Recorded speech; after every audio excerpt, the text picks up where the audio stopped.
সবাইকে স্বাগতম জানাচ্ছি বিডি মিডিয়ার পক্ষ থেকে।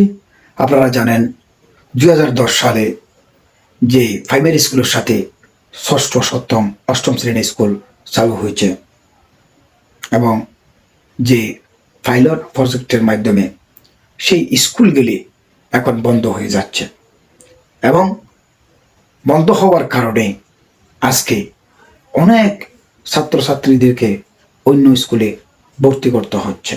প্রিয় ভাইয়েরা, একটা জিনিস আমরা লক্ষ্য করব যে আমরা কি শিক্ষার প্রসার শিক্ষার গুণগত মান বাড়াবো নাকি শিক্ষা আমরা কমিয়ে ফেলবো, কিন্তু এটাকে দুইটি লজিক রয়েছে। অবশ্য আমি পরে বলছি। আজকে আমাদের এই এলাকায়, আমি অন্য এলাকার বলবো না, রাঙ্গুনিয়াতে 2 নং হোসনাবাদ ইউনিয়ন নামে একটি ইউনিয়ন রয়েছে। চট্টগ্রাম রাঙ্গুনিয়া থানার আওতাধীনে 2 নং হোসনাবাদ ইউনিয়ন। 17টি ইউনিয়নের মধ্যে প্রায় 10টা ইউনিয়নের মধ্যে কলেজ রয়েছে, 2টা করে হাই স্কুল রয়েছে এবং প্রাইমারিতে অ্যাভেলেবেল রয়েছে। কিন্তু রাঙ্গুনিয়া চট্টগ্রাম রাঙ্গুনিয়া থানার 2 নং হোসনাবাদ ইউনিয়নে কোনো একটা হাই স্কুল নেই। এটা হচ্ছে আমাদের দুর্ভাগ্য, এটা হচ্ছে আমাদের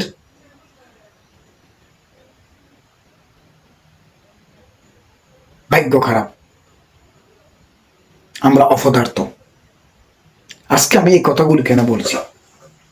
আমি সর্বপ্রথম যাব, একটা শিক্ষা প্রতিষ্ঠান যে কেউ সরকার চালু করুক, এই শিক্ষা প্রতিষ্ঠানগুলির জন্য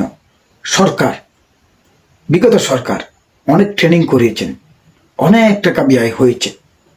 এই স্কুলটা যদি বন্ধ হয়ে যায়, এই স্কুলের যে ট্রেনিংটা করালো সরকার, কিছু টাকা ব্যয় করলো, এগুলো সব ধ্বংস হলো না? এগুলো রাষ্ট্রের জন্য লস হয়েছে।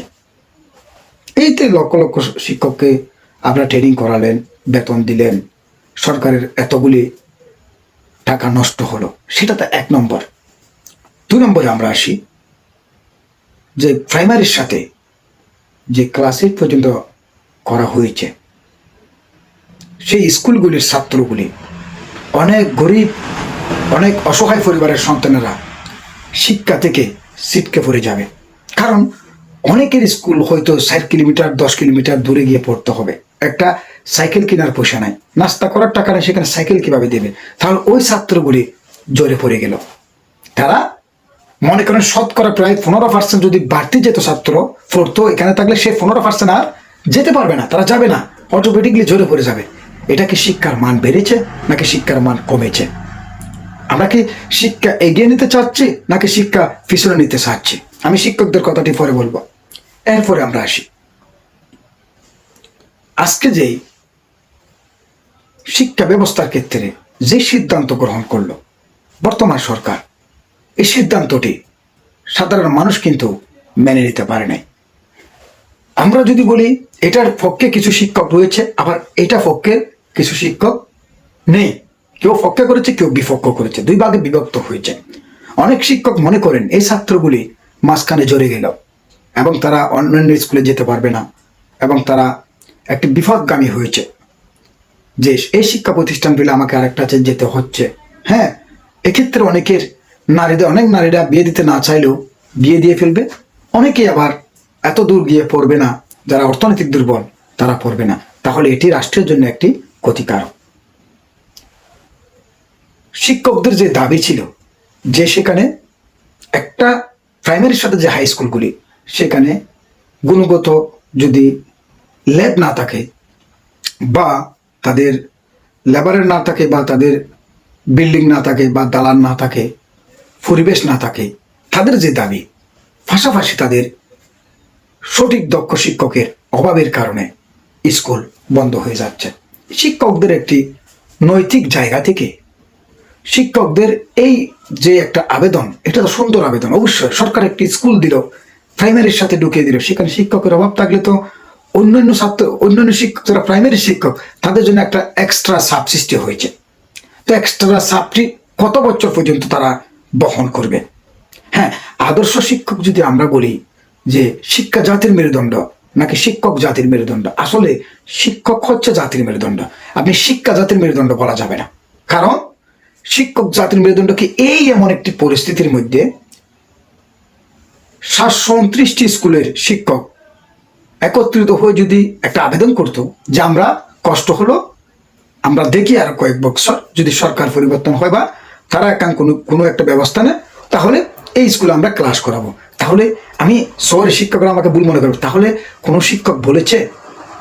কোনো শিক্ষককে এই আন্দোলনে অনেকে পক্ষে আসে নেই নেই এটা বলবো না। শিক্ষক হচ্ছে মা বাবার চেয়েও গুরুত্বপূর্ণ মর্যাদার জায়গায় রয়েছে, এটা আল্লাহ রসুল বলেছেন।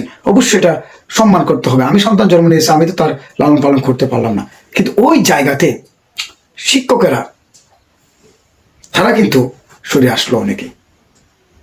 আমাদের জন্য জাবর হচ্ছে। আপনি চিন্তা করে দেখুন, তাহলে আমরা জ্ঞানের প্রসার আমরা শুধু সরকার নয়, আমরা কিন্তু এই লেভেল থেকেও কিন্তু ফিরে আসছি। তো শিক্ষকেরা এই জায়গা থেকে কেন ফিরে আসলো জানেন? এটা শিক্ষকদের কোনো দোষ নয়, তারা এটা কনফিডেন্স নিতে পারে নাই বা ওভারঅল বিশ্বাস বা ওভার কনফিডেন্স নিয়ে তারা নির্ভরশীল হতে পারলো না। কারণ আমাদের দেশে, এই দেশে যদি ভালো জায়গায় ইবাদত করতে হয় বা দেখার জন্য যান, আমার মনে হয় সেখানে ঘুষ নেয়।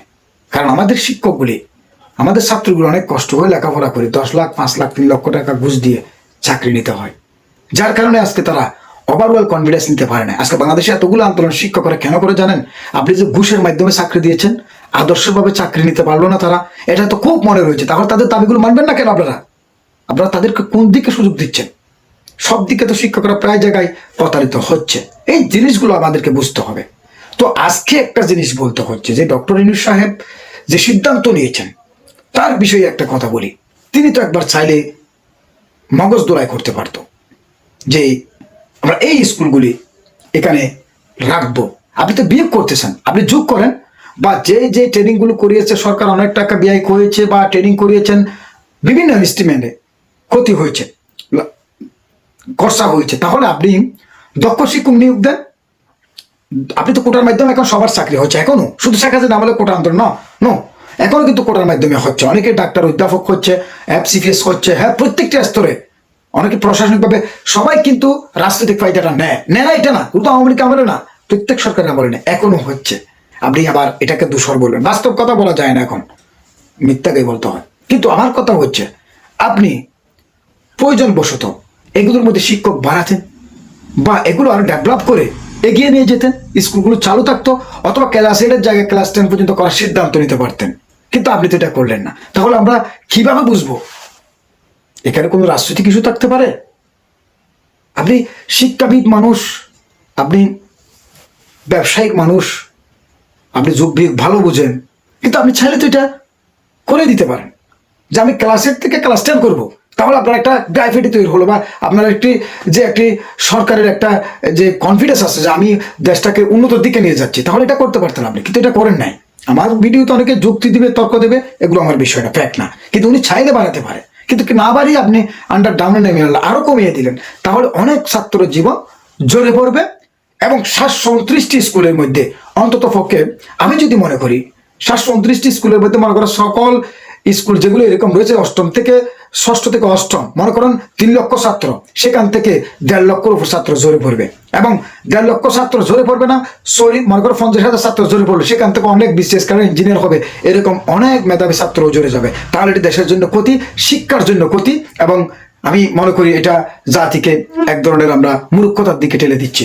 অতএব শিক্ষা মন্ত্রণালয়ের উচিত যেটা করলে ভালো হবে সেটা করা উচিত। এখন অবশ্য আমরা মনে করি আজকে আমাদের দক্ষিণী চিন্তাপুরের জন্য ব্যাপক সমস্যা হয়ে দাঁড়িয়েছে।